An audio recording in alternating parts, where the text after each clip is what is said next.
Man, believe it or not, it had been nearly 2 years since I had seen my cousin Theophilus. Life had happened, work had happened, distance had happened. In 2021, I boarded a plane in Kansas City headed west to help him move from Washington State to Georgia. At the time, it felt like a simple favor. Looking back, it became an adventure neither of us would forget. On the flight from Kansas City to Denver, I sat next to a woman who looked like she wanted to start a conversation but wasn't quite sure how. So I broke the ice. I asked her how she was doing. We talked for most of the flight. She told me she lived near Topeka, Kansas, and was traveling to visit her daughter. I asked where her daughter lived.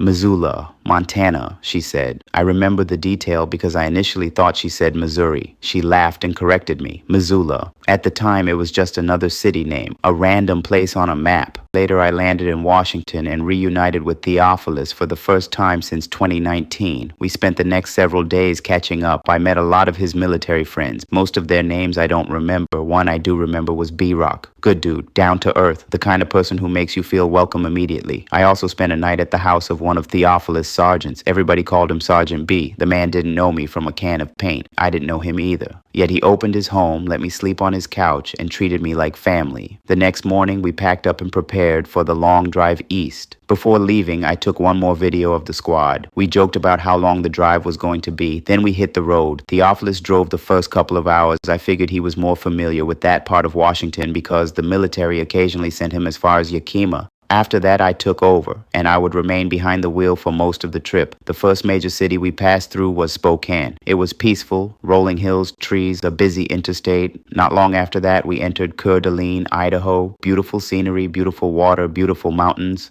Hours later, after passing through a dust storm near Ritzville and countless miles of highway, we began seeing city lights in the distance. The glow stretched across the horizon. As we got closer, I realized something. The city was Missoula, Montana. The same Missoula the woman on the airplane had mentioned only days before.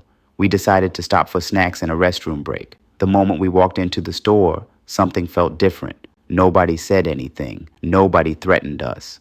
But everyone seemed to stop what they were doing and stare. Customers, employees, even the cashier. At first, we brushed it off. I eventually spotted a worker mopping a floor and asked him where the restroom was. It took 4 attempts to get his attention. When he finally responded, he did so with an attitude that immediately stood out. Afterward, Theophilus suggested we split up. I told him absolutely not. We'd stay together, use the restroom, grab what we needed, and leave. That's exactly what we did. A few hours later, we reached Bozeman, Montana. The next morning, before we even got on the road, I laid down a few ground rules for Theophilus. If you know him, you understand why ground rules are sometimes necessary. We laughed about it and started another long day of driving. The scenery that day was incredible. Mountains in the distance, wide open plains, buffalo grazing in the fields, signs warning drivers to watch for falling rocks. At one point, we stopped at a gas station somewhere north of Volborg. I playfully tried to punch Theophilus. The man dodged it like a cat. Quick, smooth, effortless. We laughed and got back on the road. Later, we stopped again and brought us. He wanted snacks. I wanted a restroom. I even took a picture of a handwritten message hanging on the wall. Not long after that, we crossed into South Dakota. We felt good. We had made serious progress. Or so we thought. Hours later, we spotted a massive billboard ahead. We couldn't wait to see what it said. Surely we had to be getting close to the eastern edge of South Dakota by now. The sign finally came into view. 326 miles to Sioux Falls. Theophilus yelled out with disappointment, disbelief, and frustration all at once. 326 miles. We had already driven hundreds. All I could do was laugh. Near midnight, we finally made it to Sioux Falls. Hungry and exhausted, we found a Taco Bell. After eating, we began searching for a hotel. That part did not go according to plan. Theophilus immediately started acting suspicious. He kept asking why people were looking at us. I brushed it off. I figured he was just tired. But once we walked inside, even I could tell something was off. The 2 men working there moved with an energy that was difficult to describe. Every movement was fast, sharp, chaotic. One of them literally sprinted from behind the counter and disappeared around a corner. The other somehow managed to check us in. We got our room. We sat down. I looked at Theophilus. He looked at me. Neither one of us felt comfortable, so we made a decision. Forget the room, forget the sleep. Let's just finish the drive. Back onto the interstate we went. Around 2:45 in the morning, we crossed into Iowa. By then, I had been driving for most of the trip. Theophilus promised to stay awake and keep me company. He lasted about 5 minutes. Every time we hit a bump, he'd wake up. Need me to drive? I always told him no. Then he'd fall right back asleep. Hours later, we reached St. Joseph, Missouri, about 60 miles from Kansas City, about 60 miles from home, and that's where I made my biggest mistake. I fell asleep behind the wheel. The rumble strips saved us. The sound instantly woke me up. Had they not been there, we very likely would have slammed into a bridge support. I immediately pulled over. For the first time during the entire trip, I willingly handed over the keys.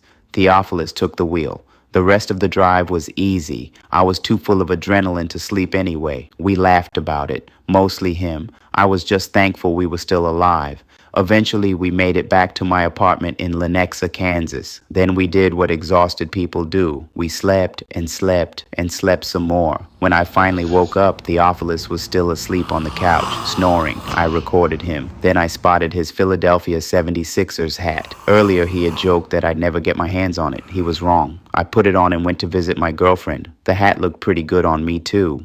A few days later, we started the next leg of the journey, Louisiana. The drive south was smooth. We stopped at a Chili's in Bentonville, Arkansas. I had the Cajun chicken pasta. I can't remember what Theophilus ordered, but I remember it being good. After that, we got back on the road. A while later, we crossed the Louisiana state line, home. A few hours later, we were back. The next day, me, Theophilus, and Packy found ourselves doing exactly what we'd done as kids, playing basketball in the front yard. Now I had recently finished a college basketball career. Theophilus had something to prove. Packy was just there trying to survive. The rules weren't even finished being explained before I started calling people out. I already had the ball. Theophilus! Bucket. Then Packy touched the ball. Packy! Bucket. Nobody was safe. Eventually I missed. Theophilus immediately challenged me again. I played good defense. Didn't matter. He hit one of those weird, unorthodox shots he somehow always manages to make. I had to give him credit. He got me. Of course, I got him back later. Then our childhood friend Drino showed up.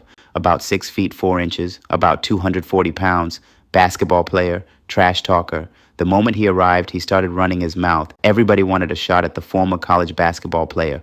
Apparently, I was carrying the crown. Theophilus wanted it. Drino wanted it. Everybody wanted it. So I gave Drino his opportunity. Bucket. After that, we laughed, took pictures, talked trash, and enjoyed the rest of the afternoon. Looking back, that's probably what I remember most. Not the highways, not the gas stations, not the state lines, not even the thousands of miles. Just being back home with family and friends after years apart. Sometimes that's enough. Sometimes that's the whole story.